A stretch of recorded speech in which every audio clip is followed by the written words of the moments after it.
pesquisadores! Olá, pesquisadoras! Feliz semana para vocês, domingo, primeiro dia da semana. Como que vocês passaram o sábado? Teve algum evento especial na igreja de vocês? E aí, participaram da escola? Contaram o que vocês aprenderam durante a semana? E aí, como que foi a semana? Muito interessante parar para fazer uma reflexão. Se você não conseguiu estudar, essa é a sua segunda chance do trimestre, hein? Nós temos a segunda lição que aí vocês vão poder estudar. E aí, qual que é o título da nossa lição de hoje? Quem que estudou? Quem já viu? Quem ainda não viu?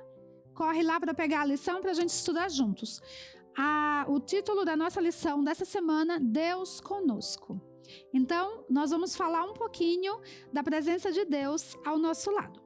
O verso para memorizar está escrito em João 3,16. Precisa ler ou todo mundo já sabe de qual? Esse aí todo mundo sabe, não é verdade? Não precisa nem ler. Mas, se você ainda não memorizou, eu vou ler em João 3, o versículo 16.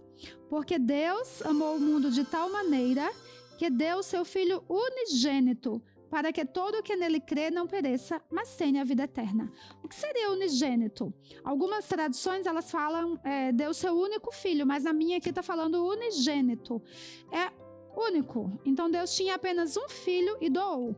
Será que se você tiver uma única coisa e alguém pedir, você vai doar?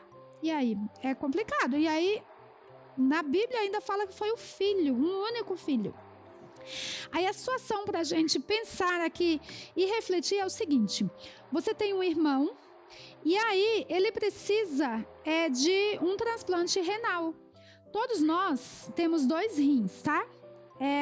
Um do lado direito e um do lado esquerdo do nosso corpo. Eles servem para filtrar o nosso sangue. E aí pode ser que aconteça de um parar, mas tem gente que perde os 2 rins, eles param de funcionar e aí o nosso sangue vai ficando impuro. Não tem como sobreviver sem os rins. E você é o único doador compatível para o seu irmão. Compatibilidade é quando as células sanguíneas, elas se aceitam. É uma célula de uma pessoa diferente que está entrando no seu corpo, mas ele aceita. Então, precisa fazer exames para ver se é compatível, tá? E você é o único compatível. Só que a cirurgia é uma cirurgia perigosa, que você pode morrer também. Será que você doaria para o seu irmão ou você deixaria ele morrer? E aí? É difícil, né? Da gente aceitar. Mas correndo, eu doaria. Jamais eu deixaria meu irmão morrer. Eu iria doar, eu iria correr esse risco. E você, faria isso pelo seu irmão? Faria isso pela sua irmã? Então é o texto de reflexão da nossa semana.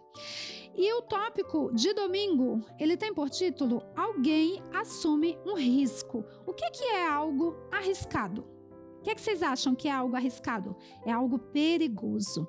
Então, alguém assumiu um risco na nossa história de hoje. Quem será que é? O que será que aconteceu? Teve uma emergência. Quem aqui já andou de ambulância? Quem aí já viu uma ambulância passando, que ela passa correndo e a sirene ligada, fazendo aquele barulho? E aí, quem está na frente já tem que se afastar, porque ela precisa chegar rápido ao hospital. Será que foi uma emergência de hospital que a nossa lição está falando? Os nossos primeiros pais, eles foram criados, foram colocados num jardim muito lindo, que é o Jardim do Éden.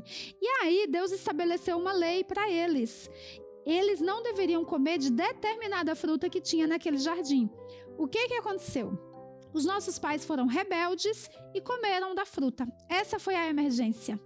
A partir do momento que eles comeram do fruto do conhecimento do bem e do mal, eles pecaram e eles precisavam ser resgatados. Então, a emergência era salvar os nossos primeiros pais, Adão e Eva, que tinham pecado lá no Jardim do Éden. Aí, o que aconteceu? Houve uma assembleia, uma convocação lá no céu. Então, Deus, ele chamou Jesus e falou: e agora? O que nós iremos fazer com o homem pecador? Sabe qual era o resultado do pecado? Qual é o resultado? É a morte. Sempre que a gente desobedece, as consequências, se a gente não se arrepende, vai ser a morte. E aí eles tiveram uma assembleia para decidir o que iria ser feito com a raça caída. 3 vezes eles se reuniram. E aí Jesus falou: Pai, eu vou.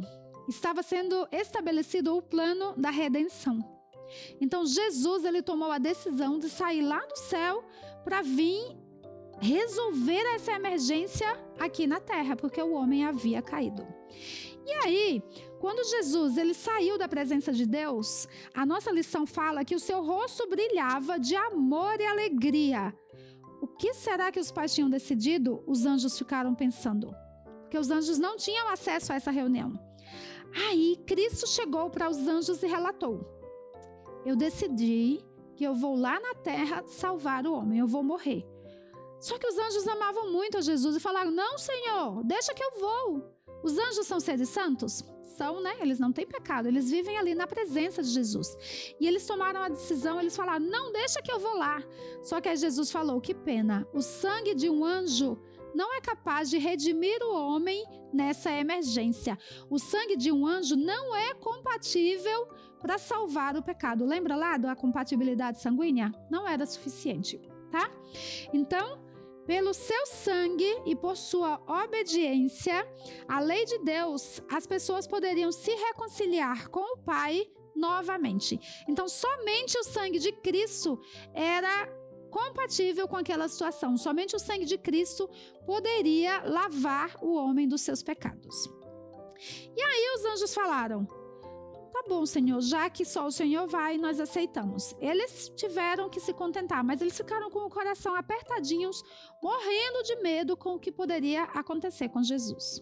Vamos para nossas pesquisas? Então, hoje nós temos 2 perguntas apenas, que falam o seguinte: por que os anjos se ofereceram como voluntários para morrer no lugar de Cristo? E aí? Aí tem um texto abaixo que é para a gente marcar nesse texto a resposta. Por que que eles tinham escolhido? Vamos ler? Fala o seguinte: os anjos da glória acham seu prazer em oferecer amor e incansável cuidado a almas caídas e contaminadas. Será que você ama servir? Será que você ama oferecer como os anjos? Então, eles tinham muito amor. Eles queriam se doar para salvar as almas. Então, você vai grifar aí, pega o seu marca-texto, sua caneta colorida, o seu lápis grafite, o que você tiver à mão, e marca aí: acham seu prazer em oferecer amor incansável e cuidado às almas. Então, pode grifar essa frase inteira, que vai ser a resposta da nossa pesquisa aí. Vamos para a segunda? A segunda é para a gente colocar em ordem 4 frases que estão misturadas aí, tá? Jesus contou aos anjos a história do plano da redenção, o plano da salvação. E aí, esse plano, ele está aí escrito nessas 4 frases. Qual que é a ordem correta? Vou ler a primeira, tá? Deixarei meu trono no céu, assim como minha glória e poder, para ir à terra como homem humilde. Vamos para a segunda.